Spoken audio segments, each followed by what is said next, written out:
Hello friends, मैं हूं आपका दोस्त CS LLB BCom Arjun Chhabra. Friends, आपके एग्ज़ाम आ रहे हैं, बोर्ड एग्ज़ाम, 12th के बोर्ड एग्ज़ाम 21 फेब से।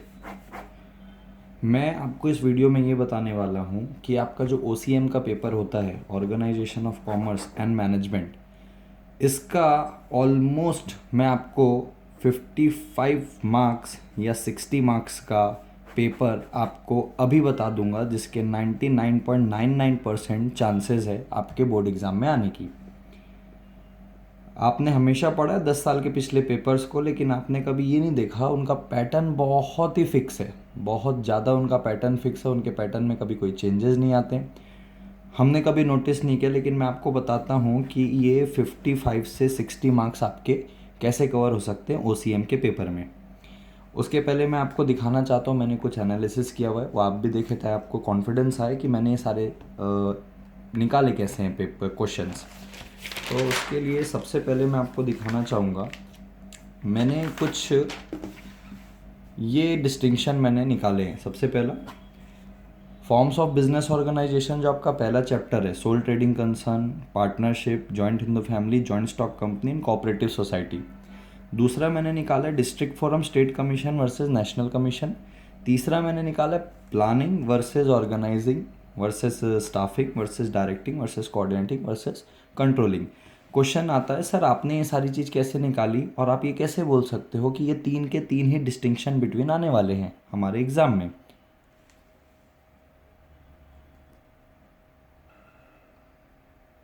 तो मैं आपको इसका आंसर बताना चाहता हूँ। इसका आंसर मेरे पास जस्ट यहाँ है। अगर आप देखोगे मार्च 2014 में sole trading concern and partnership firm, जो कि चैप्टर 1 से ये आया ही है। Joint Hindu family and joint stock company 2015 March में आया है, ठीक है।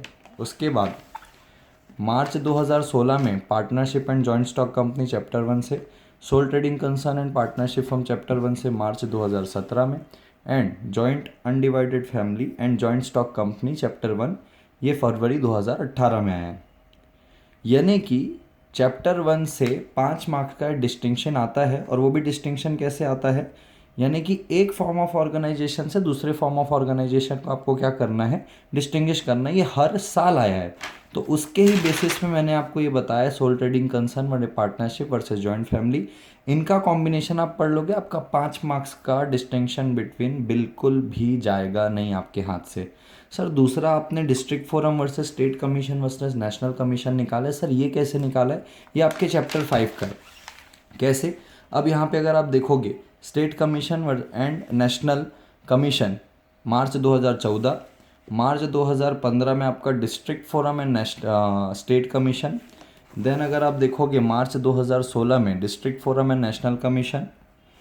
मार्च 2014 में आपको district forum and national commission पूछा है। डिस्टिंक्शन बिटवीन में आपको वापस फरवरी 2018 में आपको पूछा district forum and state commission.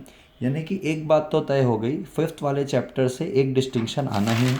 And वो डिस्टिंक्शन किधर है, ये 5th वाले चैप्टर में टोटल 3 वो हैं डिस्टिंक्शन के बेस, एक district forum state commission versus national commission, यानी कि ये भी हर बार आएगा ही। ये हो गया आपके 10 मार्क्स के डिस्टिंक्शन।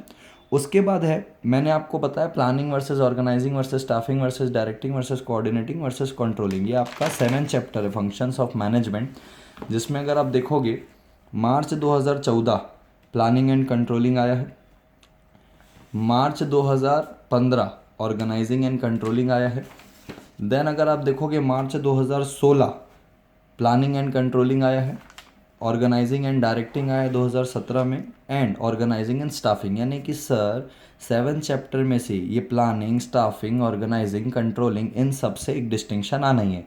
यानी कि दोस्तों आपको पता चल गया कि ये 3 ही डिस्टिंक्शन आने वाले हैं हमारे OCM के पेपर में। अगर आप इसमें ही मास्टरी कर लोगे, 99.99% चांसेस यही हैं कि यही डिस्टिंक्शन आने वाला है, और आप बहुत अच्छे से इन 15 मार्क्स को अपने पॉकेट में डाल सकते हो। तो इस बात को ध्यान रखना, ये डिस्टिंक्शन हो गया। डिस्टिंक्शन के बाद आपके आते हैं शॉर्ट नोट्स। तो शॉर्ट नोट्स में देखो मैंने आपको निकाल के दिया, फीचर्स निकाल के दिया सोल ट्रेडिंग कंसर्न के, कोऑपरेटिव सोसाइटी के, जॉइंट स्टॉक कंपनी के, जॉइंट हिंदू फैमिली के। एंड पहले ही चैप्टर से मैंने एक दिया टाइप्स ऑफ पार्टनर। ये मैंने कैसे निकाला है ये भी आपको मैं बताता हूँ। अगर आप देखोगे मार्च 2014 टाइप्स ऑफ पार्टनर पूछा है,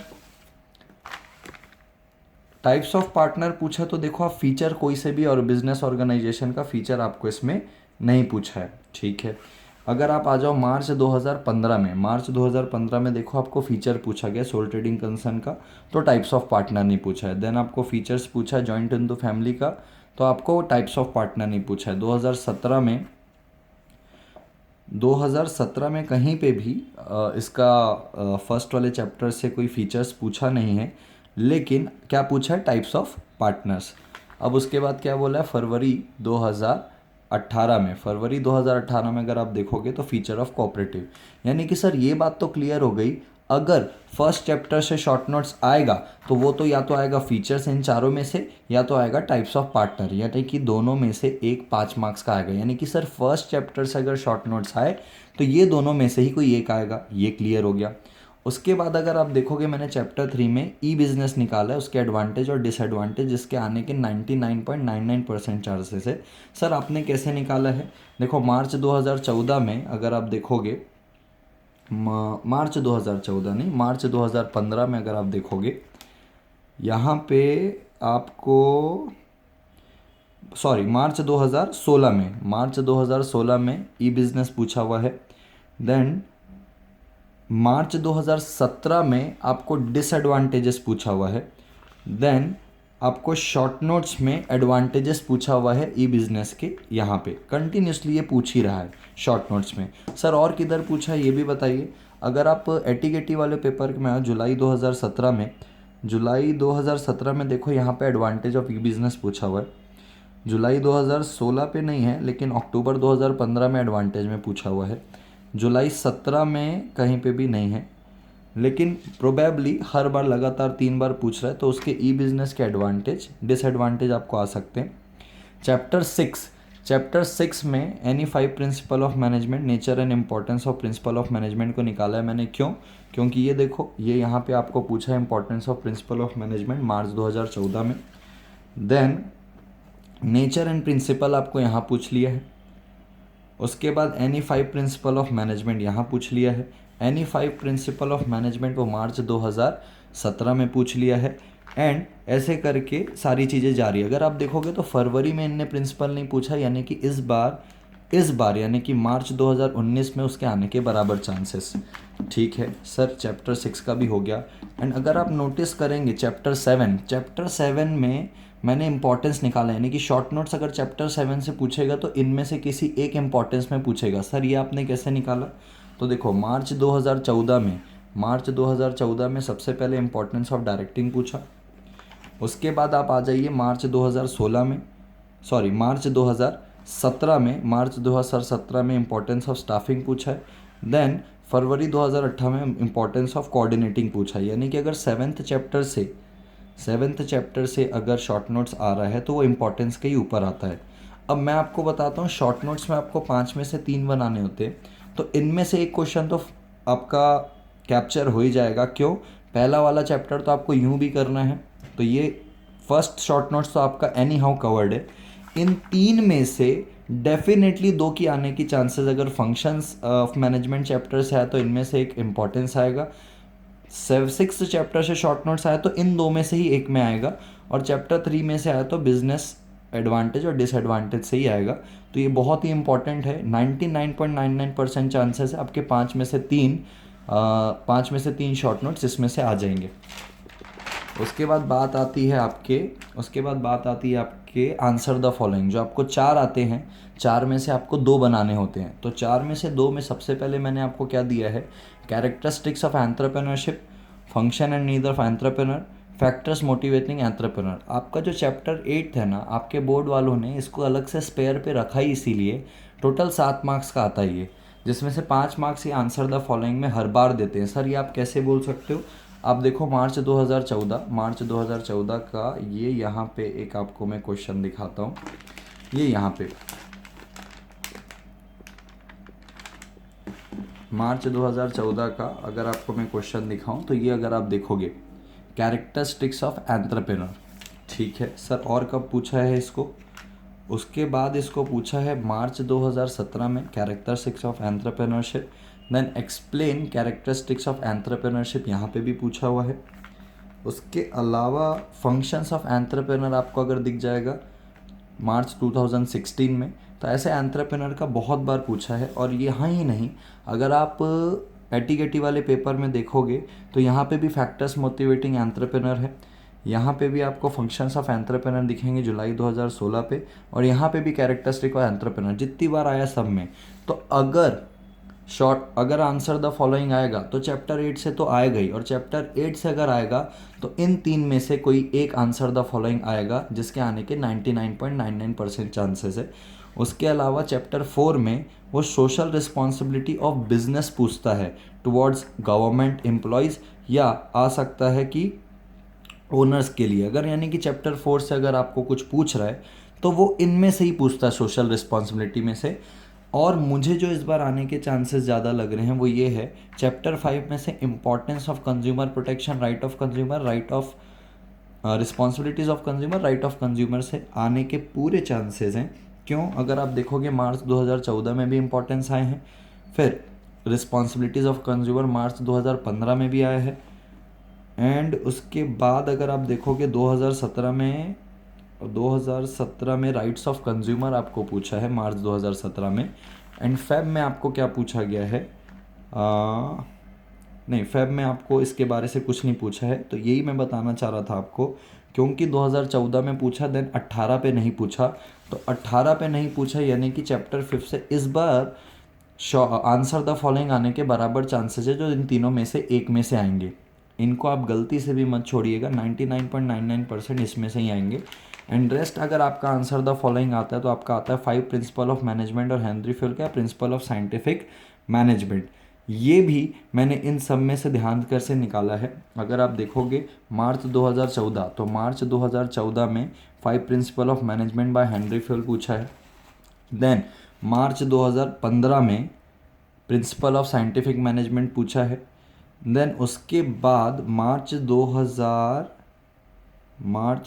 फरवरी 2018 पे आपको ये पूछा है state important significance of principle of management. तो आपको अगर चैप्टर 6 से आएगा तो ये दो में से आंसर द फॉलोइंग आएगा, चैप्टर 5 में से आएगा तो इन तीन में आएगा, चैप्टर 4 में से आएगा तो इनमें से आएगा, और 8 में से आएगा तो इनमें से, इन्हीं 4 चैप्टर में से आंसर द फॉलोइंग ज़्यादा आता है। इनके आने के 99.99% चांसेस है, इसको बिल्कुल भी आप लोग मिस मत करिएगा। देन बात आती है आपके लॉन्ग आंसर की। तो लॉन्ग आंसर में मैंने आपको तो पूरा ही ये लिख के दे दिया है, बट मेरी एक्सपेक्टेशन है इस बार की कोऑपरेटिव सोसाइटी और उसके मेरिट और डीमेरिट आएंगे, और इसकी वजह से आपका एक ट्रू और फॉल्स भी कवर हो जाएगा। तो ये कैसे होगा आप समझ के लीजिए कि मैंने मेरी एक्सपेक्टेशन कोऑपरेटिव सोसाइटी क्यों बोली। अगर आप नोटिस करेंगे तो जैसे कि देखिए, इनने मार्च 2014 में जॉइंट स्टॉक कंपनी और उसके मेरिट्स डीमेरिट्स पूछे थे, तो 15 में उसको नहीं पूछा, 16 में उसको नहीं पूछा, सीधा 17 में उसको पूछा है। तो ये क्या करते हैं, एक अटेम्प्ट में अगर फॉर्म्स पूछ रहे हैं तो 2 अटेम्प्ट छोड़ के उसके बाद उसको रिपीट करते हैं। तो कोऑपरेटिव सोसाइटी मार्च 2016 में पूछा गया है, तो मार्च 2017 में नहीं है और 18 में नहीं है। तो मुझे इस बार है, मेरी एक्सपेक्टेशन ये है कि कोऑपरेटिव सोसाइटी और इसके मेरिट्स और डीमेरिट्स आएंगे। अगर आप देखोगे आपके इस इम्पॉर्टेंट से कितना कवर हो जाता है, 15 मार्क्स का डिस्टिंक्शन आपका कवर हो जाता है, ठीक है। 10 मार्क्स का आपका लॉन्ग आंसर कवर हो जाता है। हालांकि इसमें मेरी कोई स्किल नहीं है, आपको तो पहला चैप्टर पूरा करना ही है, तो उसमें आपका 10 मार्क्स कवर हो जाता है। 15 मार्क्स के शॉर्ट नोट्स इसमें कवर हो जाते हैं। 15 मार्क्स के शॉर्ट नोट्स के अलावा 10 मार्क्स का आपका आंसर द फॉलोइंग इसमें कवर हो जाता है। एंड फर्स्ट चैप्टर अच्छे से करने की वजह से आपका पहला वाला जो ट्रू और फॉल्स रहेगा, यानी कि स्टेट विद रीजंस ट्रू और फॉल्स, फर्स्ट चैप्टर आप करोगे तो 5 मार्क्स का उसमें से आता ही है। ये आपके हो जाएंगे 25, 40, 50, ये 55 हो गए। 55 के अलावा और कितने मार्क्स बचे, 10 मार्क्स का आपके स्टेट विद रीजंस ट्रू और फॉल्स, जिसका मैं आपको गेसिंग नहीं दे सकता। उसके लिए मैं आपको सजेस्ट करूँगा कि आप पिछले 10 साल के क्वेश्चंस रेफर कर लो, ये डेफिनेटली उसमें से कवर होगा। ये हो गए आपके कितने, 55 + 10 65। 65 में आपके 15 मार्क्स और बच रहे हैं, जो कि 15 मार्क्स आपके ऑब्जेक्टिव के रहते हैं। इसके लिए भी मैं आपको यही सजेस्ट करूंगा कि आप पिछले 10 साल के क्वेश्चन पेपर को बिल्कुल भी छोड़िएगा मत। उस 10 साल के क्वेश्चन पेपर को अगर आप कवर कर लिए तो आपके 15 मार्क्स बोनस के कवर है। मैं बोनस क्यों बोल रहा हूँ, क्योंकि आपके जो 15 मार्क्स के ऑब्जेक्टिव है वो डेफिनेटली बोनस में ही आते हैं। फिल इन द ब्लैंक्स है 5, 5 फिल इन द ब्लैंक्स में आपको ऑप्शन तक दे दिया रहता है कि आपको क्या करना है। मैच द फॉलोइंग सब है, आपका अगर दिमाग लगता है तो सब्सटीट्यूट वन वर्ड में लगता है। उसमें भी अगर आप ईमानदारी से एक बार पूरी स्टेट बोर्ड की अपनी अगर बुक पढ़ें तो वो डेफिनेटली आपको बन जाएगा। तो ये आपका 80 मार्क्स कवर होता है, जिसमें से अगर आप देखोगे 55 मार्क्स का आपका जो है पेपर आपके हाथ में है। इसको आप अच्छे से कर सकते हैं ये जो सारी चीज़। और रेस्ट जिसके लिए मैंने आपको गैसिंग नहीं दे पाई है, स्टेट विथ रीजंस के लिए, मतलब 3 आते हैं स्टेट विथ रीजंस, ट्रू और फॉल्स। 5 में से आपको 3 बनाने होते हैं, तो एक तो आपका फर्स्ट चैप्टर की वजह से कवर हो जाएगा। बचेंगे जो 2 है उसके लिए आपको मेहनत करनी है, यानी कि 10 मार्क्स के लिए। एंड जो 15 मार्क्स का आपका ऑब्जेक्टिव है उसके मार्क्स के लिए, यानी कि टोटल आपको 25 मार्क्स के लिए मेहनत करनी है, जिसमें से आपको 55 मार्क्स तो श्योर शॉट मैंने जो आपको बताया 99.99% उनके आने के चांसेस है। तो दोस्तों ऑल द बेस्ट। आप ओसी में एटलीस्ट 70 स्कोर कर सकते हो इस इम्पॉर्टेंट से।